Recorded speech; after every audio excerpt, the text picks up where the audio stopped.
दोस्तों, शेयर बाजार से पैसा कमाने के कई तरीके हैं। उन्हीं में से एक तरीका है आईपीओ में पैसे लगाकर के पैसे कमाना। हालांकि किसी भी आईपीओ में पैसे लगाना रिस्की होता है, आपको नुकसान भी हो सकता है, नफा भी हो सकता है।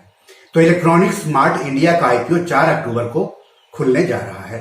आगे हम आईपीओ की डिटेल्स बताएंगे, लेकिन उससे पहले मैं आप सबसे गुजारिश करता हूं कि अगर अभी तक आपने इस यूट्यूब चैनल को सब्सक्राइब नहीं किया है तो जल्दी से कर लें। साथ ही साथ अपने दोस्तों, रिश्तेदारों, अपने जान पहचान वालों को भी इस यूट्यूब चैनल को शेयर करने के लिए कहें, सब्सक्राइब करने के लिए कहें, क्योंकि पैसों से जुड़े हर सवाल के जवाब यहाँ दिए जाते हैं आसानी से और आपकी भाषा में। तो चलिए आगे बढ़ते हैं। तो सबसे पहले जान लेते हैं इलेक्ट्रॉनिक्स मार्ट इंडिया के बारे में। तो यह कंपनी टिकाऊ उपभोक्ता सामान यानी कंज्यूमर ड्यूरेबल गुड्स बेचती है।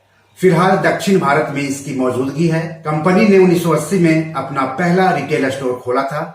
2018 में हैदराबाद में 50वां स्टोर खुला। यह कंपनी अलग अलग ब्रांडेड कंपनियों का television, refrigerator, washing machine, AC, mobile phone, tablet, fitness tracker, smart watch, laptop, printer, cooler, geyser, personal computer, screen guard, cables, headphone, Bluetooth speaker, water purifier, rice cooker, mixer grinder जैसे सामान बेचती है।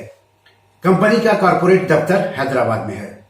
अब IPO के बारे में जान लेते हैं। आईपीओ 4 अक्टूबर को खुलेगा और 7 अक्टूबर तक आप इसमें अर्जी दे सकते हैं। आईपीओ का फेस वैल्यू 10 रुपये प्रति शेयर है। इशू का प्राइस बैंड 56 रुपया से लेकर के 59 रुपया प्रति शेयर है। 254 शेयरों का एक लॉट है, मतलब निवेशकों को कम से कम 254 शेयर खरीदने होंगे, यानी ऊपरी कीमत के आधार पर कम से कम 254 गुने 59 यानी 14,986 रुपये निवेश करने होंगे। रिटेल व्यक्तिगत निवेशक अधिक से अधिक 13 लॉट यानी 3,302 शेयर खरीद सकते हैं। कहने का मतलब हुआ कि ऊपरी कीमत से अधिक 3,302 गुने 59 यानी 1,94,818 रुपये निवेश कर सकते हैं। कंपनी आईपीओ से करीब 500 करोड़ रुपए जुटाएगी। कंपनी आईपीओ के तहत नए शेयरों की बिक्री करेगी। ओएफएस के जरिए प्रोमोटर्स का हिस्सा नहीं बेचेगी। कंपनी आईपीओ से मिले पैसों का उपयोग अपने पूंजीगत व्यय के लिए, कार्यशील पूंजी आवश्यकताओं को पूरा करने के लिए और कर्ज का भुगतान करने के लिए करेगी। आईपीओ अलॉट की तारीख है 12 अक्टूबर। अलॉट नहीं होने पर पैसे की वापसी होगी 13 अक्टूबर को। निवेशकों के डीमैट अकाउंट में शेयर ट्रांसफर होंगे 14 अक्टूबर को। आईपीओ शेयर्स की लिस्टिंग होगी 17 अक्टूबर को और शेयर बीएसई और एनएसई पर लिस्ट होंगे। इस आईपीओ में 50% हिस्सेदारी योग्य संस्थागत खरीदारों यानी QIB के लिए, 15% हिस्सेदारी NII यानी गैर सांस्थानिक निवेशकों या HNI के लिए, जबकि 35% हिस्सेदारी रिटेल निवेशकों के लिए आरक्षित है।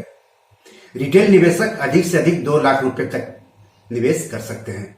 इस आईपीओ के बुक रनिंग लीड मैनेजर्स हैं आनंद राठी सिक्योरिटीज, IIFL सिक्योरिटीज और JM financial consultants private limited. इस आईपीओ का रजिस्ट्रार है KFin टेक्नोलॉजीज। फिर से कंपनी की बात कर लेते हैं तो इलेक्ट्रॉनिक्स मार्ट इंडिया की स्थापना 1980 में हुई थी। पवन कुमार बजाज और करण बजाज ने इसकी स्थापना की थी। कंपनी के इस साल अगस्त महीने तक 36 शहरों में 112 स्टोर्स मौजूद थे। कंपनी के multi brand outlets Bajaj electronics के ब्रांड नाम से चलते हैं। कंपनी के साथ 70 से ज्यादा ब्रांड जुड़े हुए हैं। अप्रैल 2022 तक कंपनी के 2023 कर्मचारी थे। कंपनी का फाइनेंशियल परफॉर्मेंस पर नजर डालें तो 2021-2022 में कंपनी का रेवेन्यू 35.84% बढ़कर 4,349.32 करोड़ रुपए रहा, जो इससे पहले वित्त वर्ष में 3,201.88 करोड़ रुपए रहा था। वहीं शुद्ध मुनाफा इस दौरान 103.89 करोड़ रुपए रहा था, जो उसके पहले के वित्त वर्ष में 58.62 करोड़ रुपए था। दोस्तों, किसी भी आईपीओ में पैसे लगाने से पहले आईपीओ लाने वाली कंपनी के बारे में विस्तार से जानकारी लेना चाहिए।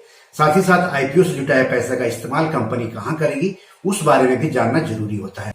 कंपनी की वित्तीय स्थिति क्या है वो भी जान लेना जरूरी होता है किसी भी आईपीओ में पैसे लगाने से पहले, क्योंकि पैसा आपका है और नफा नुकसान सब आपको अकेले झेलना पड़ेगा। अब सवाल है कि आईपीओ में निवेश कैसे करते हैं। अगर आपको इलेक्ट्रॉनिक्स मार्ट इंडिया का आईपीओ पसंद आ रहा है तो ये जानना जरूरी है कि आईपीओ में निवेश कैसे करेंगे। तो किसी भी आईपीओ में, एफपीओ में, शेयर मार्केट में निवेश करने के लिए निवेशकों के पास सेविंग्स बैंक अकाउंट तो होने ही चाहिए, साथ ही साथ डीमैट और ट्रेडिंग अकाउंट भी होने चाहिए। सेविंग्स अकाउंट तो आप किसी बैंक में खुलवा सकते हैं, लेकिन डीमैट और ट्रेडिंग अकाउंट के लिए आपको सेबी रजिस्टर्ड शेयर ब्रोकर और stock market registered share broker से संपर्क करना होगा। कई शेयर ब्रोकर तीनों अकाउंट खोलने की सुविधा देते हैं, तो किसी भी आईपीओ से संबंधित फॉर्म आपको आपके डीमैट अकाउंट में मिल जाएगा और आपसे जो जानकारी मांगी जाए वो जानकारी भर दीजिए। अगर आपको कोई दिक्कत आती हो तो आप अपने शेयर ब्रोकर से जरूर बात करें। तो दोस्तों, बी योर मनी मैनेजर में आज इतना ही। धन्यवाद, नमस्कार।